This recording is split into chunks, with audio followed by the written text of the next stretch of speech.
Ao anatin'ny finoana ihany indroa isan-taona no manatanteraka fivorimbe ny sampana dorcas nasionaly eo anivon'ny fiangonana pentekotista Mitambatra. Nanomboka ny talata ka hatramin'ny zoma ho avy izao ary no manatanterana ny fivoriana voalohany amin'ity taona ity ka mpizaika manodidina ny 104 no mandray anjara amin'izany.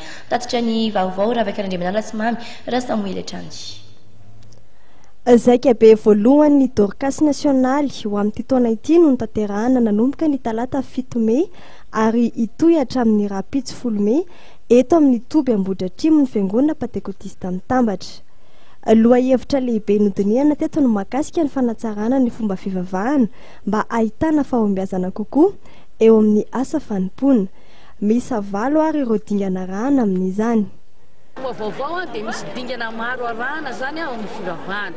Misy dingana valo izy ireo dia anisan'izany ny fiderana, ny fibebahana sy milan-keloka, fisaorana, fangatana, fampifatoana heritreritra zao ny anotsika farany teo.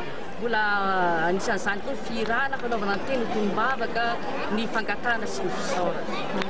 Misy kosa ny andrasana amin'ireo dorcas manodidina ny 104 avy amin'ny faritra enina dia ny faritra A, B, D, E, F ary ny G manerana ny nosy izay mandray anjara amin'ity fivorimbe ity.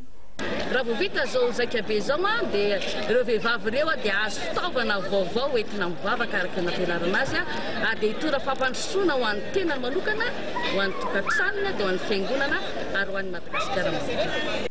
10 taona no nisian'ny sampana dorcas eo anivon'ny fiangonana pentekotista Mitambatra izay vondrona ny vehivavy sy renim-pianakaviana ka tanjon'ny mpikambana ao ny ampandrosony ny asan'ny fiangonana amin'ny alalan'ny fanampiana amin'ny lafiny ara-potsi-drafitrasa sy ny fampiroboroboana ihany koa ny lafiny ara-panahy izay mampiana ny ten'Andriamanitra miaingany amin'ny ankohonana eo anivon'ny fiangonana, ny fiarahamonina ary mipaka amin'ny firenena manontolo.